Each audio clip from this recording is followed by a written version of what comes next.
திராவிட முன்னேற்றக் கழகத்தின் தலைவரும் தமிழக முதல்வருமான ஸ்டாலின் தலையில் இடிவிழும் அளவிற்கு மத்திய நிதியமைச்சர் நிர்மலா சீதாராமன் அவர்கள் அளித்த பதில்களால் தற்பொழுது அதிர்ச்சி அடைந்திருக்கிறார்கள். நிர்மலா சீதாராமன் அவர்களிடம் தமிழக அரசு தற்பொழுது 1 லட்சம் கோடி நிவாரணம் கேட்டிருப்பதும், நிர்மலா சீதாராமன் அவர்கள் 4500 கோடி முதற்கட்டமாக தமிழக அரசிற்கு ஒதுக்கப்பட்டதும், வெள்ளத்தால் பாதிக்கப்பட்ட இடங்களுக்கு நீங்கள் செல்லாமல் நேரடியாக மத்திய அரசிடம் நிதி கேட்பது சரியா என்றும் கேள்விகளை எழுப்பியிருக்கிறார். இதுவரை பேரிடர் அமைச்சர் பற்றி எந்த ஒரு தகவலும் வெளியாகவில்லை. பேரிடர் கால அவசரகால அமைச்சர் இதுவரை என்னை தொடர்பு கொள்ளவில்லை என்றும் கேள்விகளை எழுப்பியுள்ளார். நிதியமைச்சர் தென்னரசு மற்றும் என்னிடம் பணங்களை கேட்பது அடுக்கடுக்கான கேள்விகளை கேட்டதால் திமுகவின் தலைவர் ஸ்டாலின் அவர்கள் தலையில் பெரிய இடிவிழும் அளவிற்கான அவமானங்களும் ஏற்பட்டுள்ளது.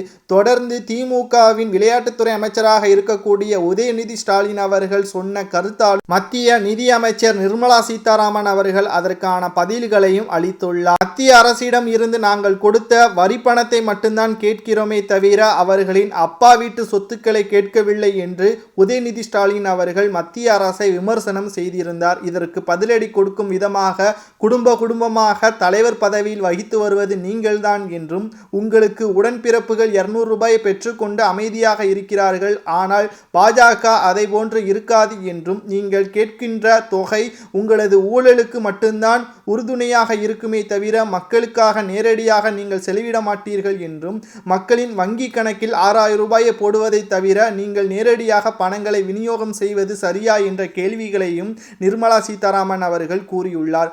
மக்களின் வங்கி கணக்கில் 6000 ரூபாய் செலுத்த வேண்டும் என்றால் நீங்கள் எத்தனை கோடி கேட்டாலும் நான் தருகிறேன் என்றும் நிர்மலா சீதாராமன் அவர்கள் அளித்த பதில்களால் தங்கம் தென்னரசு அவர்கள் தமிழக மக்களை அவமானப்படுத்தும் விதமாக மத்திய நிதியமைச்சர் அவர்கள் செயல்படுத்தி வருவதாக தற்பொழுது அறிவிப்புகளையும் வெளியிட்டிருக்கிறார். ஆனால் நிர்மலா சீதாராமன் அவர்கள் நீங்கள் கேட்கக்கூடிய தொகை நியாயமாக இருந்தால் நிச்சயமாக நாங்கள் தருவோம், ஆனால் நீங்கள் மக்களிடம் வங்கி கணக்கில் நேரடியாக செலுத்தாமல் தற்பொழுது ரேஷன் அட்டையில் மூலமாக செலுத்தினால் பல ஊழல்கள் ஏற்படும் என்றும், இதனால் மக்கள் பயனடைய முடியாது, நேரடியாக அமைச்சர்களும் அரசு அதிகாரிகளும் மட்டும்தான் பயனடைவார்கள் என்றும் மத்திய நிதியமைச்சர் நிர்மலா சீதாராமன் அவர்கள் கூறுவதால் தற்பொழுது திமுகவிற்கு கடும் எதிர்ப்புகள் மத்திய அரசிடம் இருந்து வந்திருக்கிறது. மேலும் இது போன்ற தவறுகளை திமுக மீண்டும் செய்வதால் அவர்களது பதவிகளும் அமைச்சர்களின் பதவிகள் மற்ற வழக்குகளில் சிக்கியிருக்கக்கூடிய அமைச்சர்கள் நேரடியாக கைது செய்யப்படலாம் என்றும் எச்சரிக்கை விடுத்துள்ளதால் தற்பொழுது அதிர்ச்சி அடைந்திருக்கிறார் திமுகவின் தலைவர் ஸ்டாலின் அவர்கள். நிர்மலா சீதாராமன் அவர்கள் கூறியதை பற்றி உங்களது கருத்துக்களை கமெண்ட் வாயிலாக கூறுங்கள்.